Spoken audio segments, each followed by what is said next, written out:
Hi friends, இந்த வீடியோவில் வந்து நம்ம என்ன பார்க்க போகிறோம் அப்படின்னு கேட்டிங்கன்னா, இப்போ வந்து நம்மளோட தக் லைஃப் திரைப்படத்தோட நெகட்டிவ் விமர்சனங்கள்லாம் குறித்து வந்து இப்போ வந்து நடிகர் எஸ்டிஆர் வந்து இப்போ வந்து பேசியிருக்காங்க. ஸோ அந்த ஒரு விஷயம் ரசிகர் மத்தியில் ரொம்ப ரொம்ப ட்ரெண்டிங்காக போய்ட்டுருக்கு.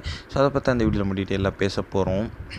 இப்போ வந்து நம்மளோட மணிரத்னத்தோட இயக்கத்தில் 38 ஆண்டுகளுக்கு பிறகு வந்து மீண்டும் வந்து மணிரத்னம் மற்றும் கமலஹாசன் இணைஞ்ச திரைப்படம் தான் தக் லைஃப். ஸோ நம்மளோட ப்ரொமோஷனெல்லாம் வந்து கமலஹாசனே வந்து தக் லைஃப் திரைப்படம் வந்துச்சுன்னா நாயகனை எல்லாம் மறந்துடுவீங்க அப்படின்னு சொன்னதுனால எக்ஸ்பெக்டேஷன்ஸ் எல்லாருமே ரொம்ப பெருசாக வச்சுட்டாங்க. ஏன்னா கமலஹாசன் சார் வாயிலேருந்து இந்த ஒரு வார்த்தை வந்து ரொம்ப பெரிய விஷயமாக கருதப்பட்டுச்சு.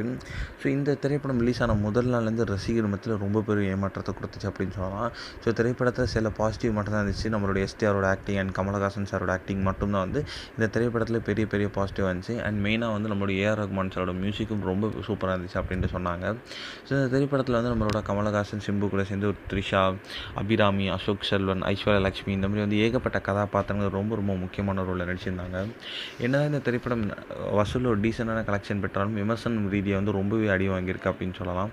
அதனால் வந்து நிறைய பேர் வந்து இந்த ஒரு திரைப்படத்துக்கு விமர்சனம் கொடுத்துட்ருக்க நிலையில் வந்து எஸ்டிஆர்கிட்ட கேட்டப்போ ஸோ எல்லாருமே வந்து இந்த திரைப்படம் பிடிக்கலை அப்படின்னு சொல்லலாம். சில தரப்பு மக்கள் நல்லா இருக்குது அப்படின்ட்டு தான் சொல்லியிருக்காங்க.